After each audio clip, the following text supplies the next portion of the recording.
Pertama kali Rusia konfirmasi jet tempur siluman Su-57 gempur Ukraina.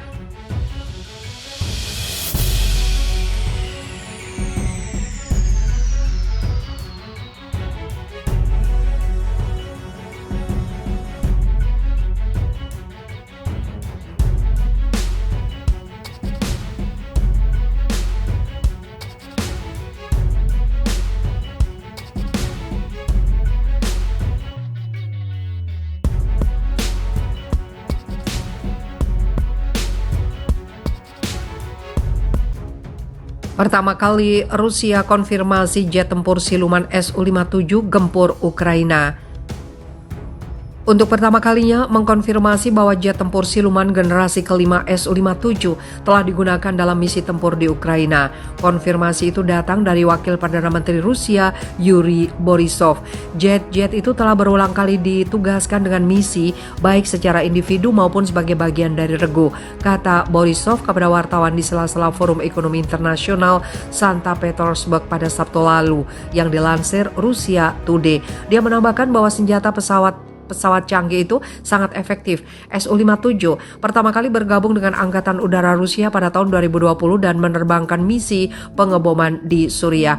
Media Rusia pertama kali melaporkan penggunaan jet tempur Su-57 di Ukraina pada Mei lalu, namun tidak ada konfirmasi resmi dari pemerintah maupun militer Moskow. Pada bulan Juni, kantor berita RIA Novosti mengutip seorang sumber yang mengatakan bahwa 4 jet tempur canggih telah dikerahkan untuk menemukan dan menghancurkan pertahanan udara Ukraina tanpa merinci jenis pesawat. Sumber itu mengatakan bahwa teknologi siluman membantu jet tempur tersebut menghindar radar. Borisov mengatakan bahwa Rusia juga telah menggunakan senjata laser di Ukraina yang mampu menghancurkan drone. Barat sementara itu terus mengirim senjata berat ke Ukraina termasuk peluncur roket ganda HIMARS dan howitzer M777. Rusia menyerang Ukraina sejak 24 Februari dengan dalih demilitarisasi dan denazifikasi Ukraina. Hingga hari ini perang telah memasuki hari ke-117. Kiev yang didukung negara-negara barat termasuk Amerika Serikat menganggap alasan invasi Rusia dibuat-buat dan tidak bisa dibenarkan. Untuk pertama kalinya mengkonfirmasi bahwa jet tempur siluman generasi kelima Su-57 telah digunakan dalam misi tempur di Ukraina. Konfirmasi itu datang dari Wakil Perdana Menteri Rusia Yuri Borisov. Jet-jet itu telah berulang kali ditugaskan dengan misi baik secara individu maupun sebagai bagian dari regu, kata Borisov kepada wartawan di sela-sela Forum Ekonomi Internasional Santa Petersburg pada Sabtu lalu yang dilansir Russia Today. Dia menambahkan bahwa senjata pesawat canggih itu sangat efektif. Su-57 pertama kali bergabung dengan Angkatan Udara Rusia pada tahun 2020 dan menerbangkan misi pengeboman di Suriah. Media Rusia pertama kali melaporkan penggunaan jet tempur Su-57 di Ukraina pada Mei lalu, namun tidak ada konfirmasi resmi dari pemerintah maupun militer Moskow. Pada bulan Juni, kantor berita RIA Novosti mengutip seorang sumber yang mengatakan bahwa 4 jet tempur canggih telah dikerahkan untuk menemukan dan menghancurkan pertahanan udara Ukraina tanpa merinci jenis pesawat. Sumber itu mengatakan bahwa teknologi siluman membantu jet tempur tersebut menghindar radar. Borisov mengatakan bahwa Rusia juga telah menggunakan senjata laser di Ukraina yang mampu menghancurkan drone. Barat sementara itu terus mengirim senjata berat ke Ukraina termasuk peluncur roket ganda HIMARS dan howitzer M777. Rusia menyerang Ukraina sejak 24 Februari dengan dalih demilitarisasi dan denazifikasi Ukraina. Hingga hari ini perang telah memasuki hari ke-117. Kiev yang didukung negara-negara barat termasuk Amerika Serikat menganggap alasan invasi Rusia dibuat-buat dan tidak bisa dibenarkan.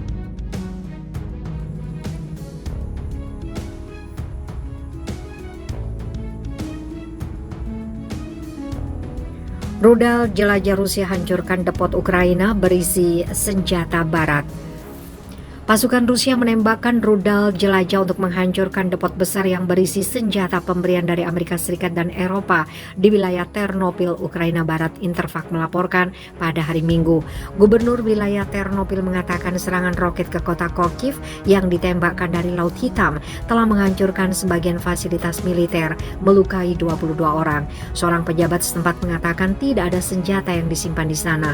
Reuters tidak dapat secara independen mengkonfirmasi akun yang berbeda.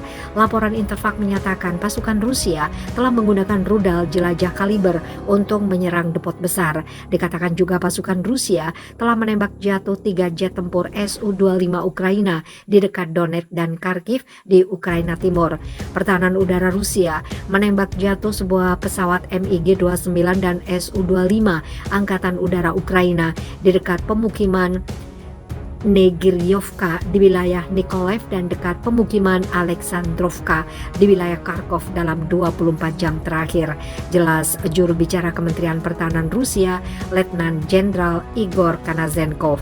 Selain itu, menurut Konazenkov, pertahanan udara Rusia mencegat 3 amunisi yang ditembakkan dari beberapa peluncur roket uragan Ukraina di dekat pemukiman Dolgenkoye, Sukaya Kamenka dan Malaya Kamizevavka di wilayah Kharkov. Konazenkov juga mengatakan 12 drone Ukraina telah jatuh di dekat Yisevka, Kaloskoye, Krasnoye, Malye Prokhodi, Zavodi, Braskovka, Vernopolye, Ovodmitrovskaya dan Grusevkavka di wilayah Kharkov, serta di dekat Vasilyevka, Stakhanov dan Teplogorsk di Republik Rakyat Lugansk. Hingga kini kota Severodonetsk telah menjadi pusat pertempuran untuk menguasai wilayah industri Donbas di timur yang terdiri dari provinsi Luhansk dan Donetsk. Beberapa bagian kota telah hancur dalam beberapa pertempuran paling berdarah sejak Moskow memulai invasi pada 24 Februari. Gubernur Luhansk Serhiy Gaidai mengatakan pasukan Ukraina dan Rusia masih berperang di jalan-jalan Severodonetsk. Dia mengatakan bahwa sementara pasukan Rusia telah menguasai sebagian besar kota, pasukan Ukraina tetap mengendalikan kawasan industri dan pabrik kimia tempat ratusan warga sipil berlindung. Setelah dipaksa untuk mengurangi tujuan kampanye awalnya, Moskow telah beralih untuk memperluas kontrol di Donbas, di mana separatis pro-Rusia telah menguasai petak wilayah sejak 2014. Ukraina mengatakan sekitar 800 orang bersembunyi di tempat perlindungan bom di bawah pabrik Azot, termasuk karyawan dan penduduk kota. Tidak ada yang bisa mengatakan apakah dan berapa banyak korban telah terjadi dalam 24 jam terakhir di Severodonetsk, di mana pertempuran sengit berlanjut, kata Gaidai di aplikasi pesan Telegram pada hari Minggu. Semua orang ingin mengungsi sekarang, mungkin, tetapi sejauh ini tidak ada kemungkinan seperti itu. Lanjutnya, di Lysychansk, kota kembar Severodonetsk di seberang sungai Donetsk, seorang wanita tewas dalam serangan Rusia, sementara 4 rumah dan sebuah pusat perbelanjaan hancur, kata Gaidai.